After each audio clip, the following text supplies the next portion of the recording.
Assalamualaikum warahmatullahi wabarakatuh. Perkenalkan nama saya Safira Nathan Sabil dengan NIM 12022200027.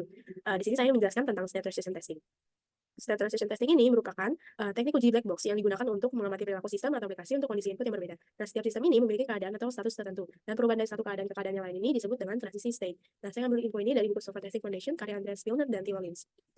Lalu untuk 4 bagian dasar dari state transition diagram ini saya ambil dari YouTube State Transition Testing Software Testing Tutorial 17. Nah, di sini yang pertama itu ada state software occupy. Di sini untuk menggambarkan state-nya, lalu kedua ada transition from one state to the other, digambarkan dengan garis panah, yaitu perpindahan atau transisi antara satu state dengan state yang lainnya. Yang ketiga ada event that cause transition atau event yang mempengaruhi suatu transition, dengan dituliskan dengan warna dengan bold hitam. Yang keempat ada action from event, yaitu aksen dari event itu sendiri. Nah, agar lebih pahamnya saya membuat ilustrasi untuk state software occupy atau state-nya ya. Ketika kita mau memasukkan pin ke dalam ATM, sebelumnya itu state-nya akan belum masukkan pin, lalu state selanjutnya ada pin benar, atau state selanjutnya lagi bisa pin salah. Nah, lalu ada transition from one state to the other, yaitu perpindahan transisi. Nah, jika state belum masukkan pin ini sudah diisi dengan pin yang benar, maka state-nya akan berpindah ke pin yang benar. Dan sebaliknya, jika dalam state belum masukkan pin ini mengisi pin yang salah, maka state-nya berpindah ke pin yang salah.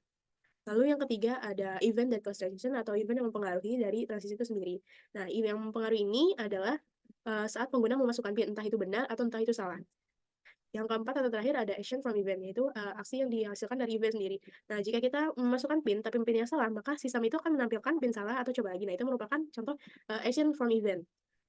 Nah, di sini saya membuat studi case di mana Anton ini menarik uang dalam ATM. Pertama kali Anton harus masukkan kartu ke dalam ATM dan menginputkan pin ATM itu sendiri. Lalu di sini saya membuat gambar diagram state transition testing. Saya mengambil dari website What is State Transition Testing in Software Testing by Sita Sriraman.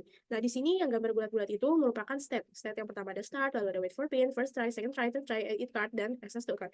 Nah, untuk yang panah-panah itu merupakan transisi. Dari yang start pindah ke wait for pin itu ketika kartu dimasukkan. Nah, yang panah itu merupakan transisi dan card insert itu merupakan event yang dihasilkan dari event yang dilakukan untuk menghasilkan perpindahan transisi. Dan selanjutnya seperti enter pin. Kalau enter pin berarti first try-nya sudah pindah, lalu kalau pinnya tidak sesuai, maka state akan berpindah lagi ke second try dan seterusnya. Nah, jika pinnya benar dari first try itu, state first try akan berpindah ke access to account atau masuk ke dalam account-nya.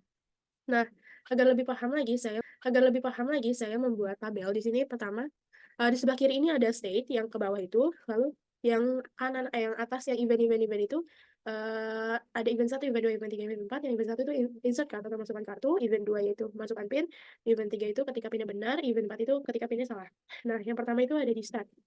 Nah, ketika state start ini, yang event pertama yaitu masukkan kartu, setelah memasukkan kartu, state itu akan berpindah ke state kedua, yaitu wait for pin. Nah, untuk event 2, event 3, event 4 itu tidak ada karena kartu baru saja dimasukkan, jadi belum sampai ke masukkan pin. Lalu yang kedua, kalau state yang kedua, wait for pin, maka event 1 itu tidak diperlukan lagi karena sebelumnya kartunya sudah dimasukkan. Nah, untuk event kedua, enter pin. Nah, setelah pin dimasukkan, maka akan eh, berlanjut ke S3 atau first try atau setelah pin dimasukkan itu percobaan pertamanya sudah terjadi.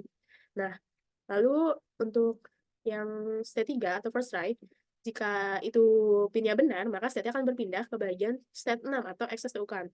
Nah, jika pinnya salah, yang sebelah kanan event 4, maka state itu akan berpindah ke state 4 atau second try. Nah, untuk yang event 1, event 2-nya kosong, nggak ada karena saat first try kartu sudah dimasukkan, pin juga sudah dimasukkan.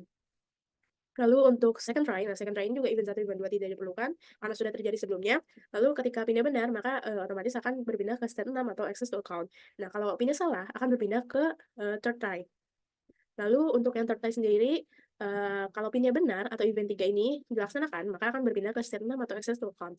Kalau event 4 ini pin tidak benar, maka yang state 3 itu akan berpindah ke state 7 yang terakhir atau in card atau kartu sudah dimakan oleh ATM atau tidak bisa dikeluarkan lagi atau gagal atau error.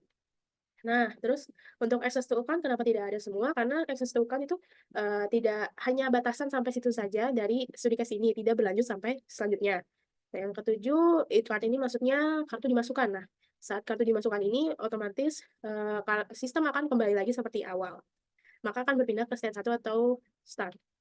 Nah, kesimpulannya, pengujian transit state ini bermanfaat untuk situasi di mana state mempengaruhi perilaku sistem atau di mana fungsionalitas dipengaruhi oleh state objek pengujian. Namun, pengujian ini memiliki keterbatasan karena sulit mencapai tingkat cakupan yang memadai, terutama ketika menghadapi jumlah kombinasi yang besar dari transisi. Sekian dari saya, kurang lebihnya mohon maaf. Wassalamualaikum warahmatullahi wabarakatuh.